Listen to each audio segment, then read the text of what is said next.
You ready? You want to get from them. All right, so female, not male, because we're seeing the gonads within the pelvis. And this is the bladder right here. So the uterus is tilted over the bladder. And when we look anterior to that, this first structure that's opened here is the urinary bladder. Okay, so as you look inside, you can see near that pin's opening right there, the opening for one of the tubes that carries urine down from the kidney, the ureter. Okay, anybody remember the name of the muscle that that forms the urinary bladder? It's the other smooth muscle, which Detrusor? Detrusor, yeah. We usually don't name smooth muscles, but we do a few times in the body. All right, then if we look posterior to the bladder, so we have a uterus, the bladder, we have this structure, which is the vagina. And you can see the rugae, okay? And then if you look down inside, you can see this pin is into the cervix.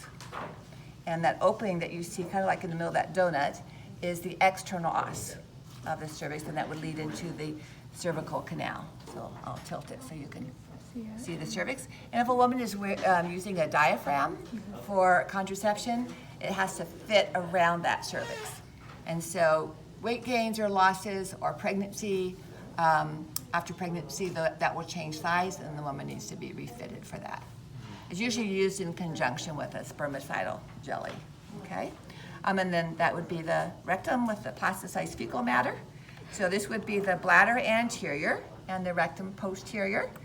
And the peritoneum that covers the uterus then goes anterior to the bladder and covers the rectum posterior. So we have these two pockets of space that would be intraperitoneal, within the peritoneal, and then this would be infra, below the peritoneum, what we call the pelvis. Now, if you look at the fundus here, it's been cut so you can see the myometrium. And you can see we have three structures associated with the lateral region of the uterus. So the most anterior structure is the round ligament. And then in the middle, we have the oviduct. And then more posterior, and these would be going more laterally in the actual cadaver, we would have the ovarian ligament. And this would be the ovary. So remember, the ovarian ligament and round ligament developed from the lower gubernaculum.